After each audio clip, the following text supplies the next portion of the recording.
I got worms, okay? I got worms in the very worst way.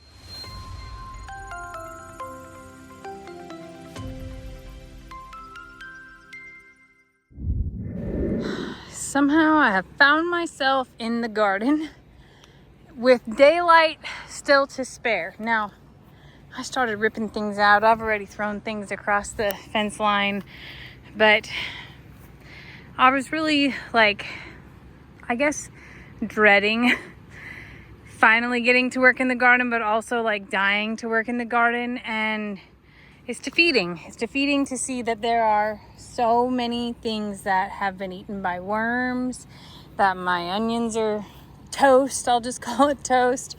A lot of my plants, and just there are so many things that it can't be helped. It was a matter of time. It was a matter of weather. I have big, beautiful, bushy plants with hardly any tomatoes on them, and the tomatoes that are on them were being eaten by worms. The day that I could spray BT on it, I did, and I mean, you can just see it's all disease. It needs to be cleared out. There's so much congestion because the plants grew wild,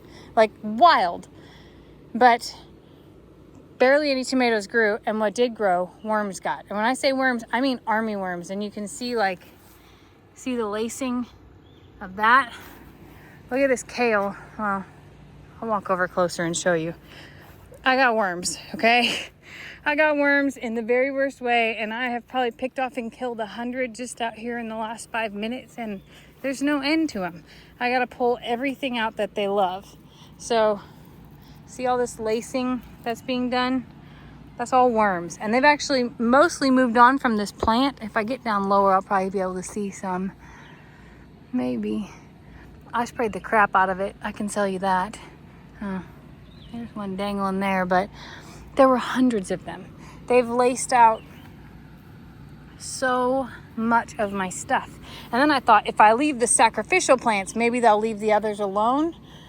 I don't know. I also don't know what big got in here, because all my peppers are smashed over. I guess dogs, maybe. I'm not sure, but my beautiful pepper plants are still okay. I also did something that if Lester walked out, he would just hate to see. I watered the garden.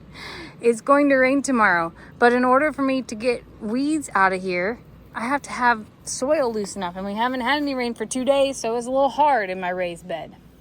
But what I wanted to show you were not so much I'm not counting my losses. I'm going to count my blessings here too. Look at the beans that are growing up underneath here. These are ready to harvest, and we have an abundance of green beans. And then we move on to my birdhouse gourds. And if you remember last year, it was so hot that these shriveled up and looked like old.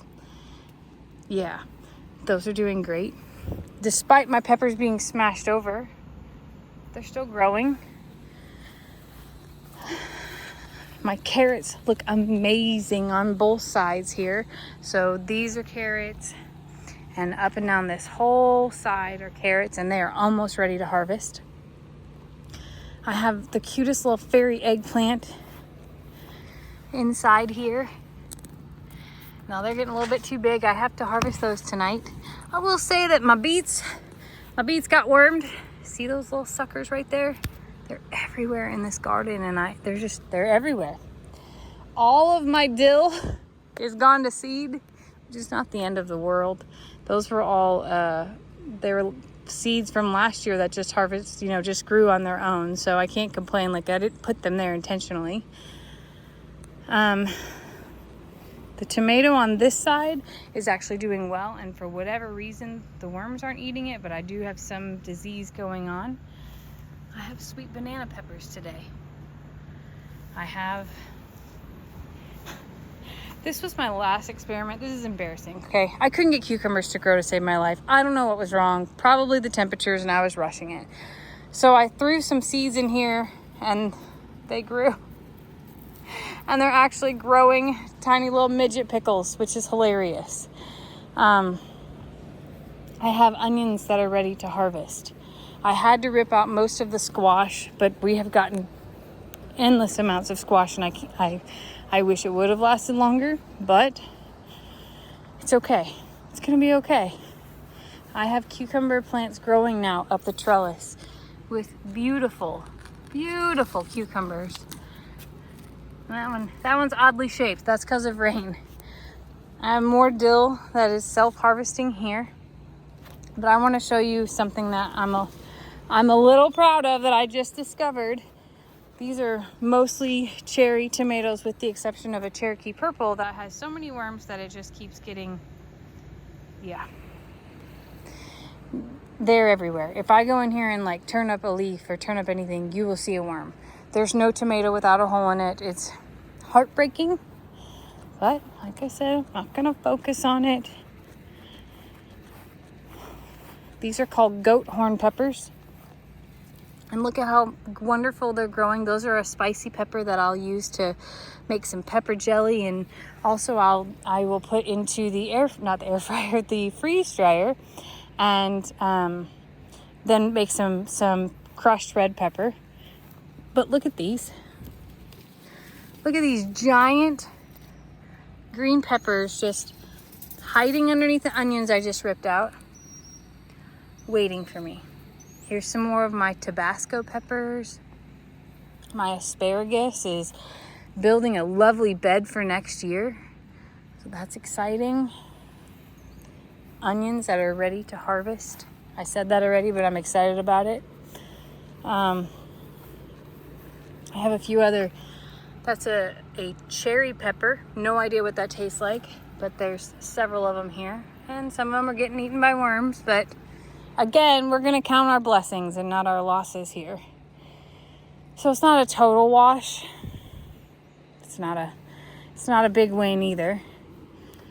But under all of the circumstances, hi Mabel. We're okay. We're okay. It's just a garden. It's just work that went into it, and it's just lessons that came with it. Can't control Mother Nature. See if there's any more worms underneath this one. Yeah, look. Everywhere. I guess 'tis the season for massive amounts of army worms that eat just everything in the garden. And I've gotten a lot off, and I've been spraying and treating and everything else, but you just, at some point in time, you just look at it and go, I'm gonna rip it all out. I'm not there yet. I promise you I'm not there yet. But this right here, we will call Mother Nature's sacrifice. And we will sacrifice all of these tomatoes for her and all of her worms, just so I can have some beans and some gourds and some peppers and some dill from this garden. And some pickles. We'll take some cucumbers and make some more pickles out of it. The flower garden, the botanical garden as Lester calls it, is doing okay. The rhubarb is also suffering from some of those worms, so I've been harvesting it and just cutting it up and freezing it.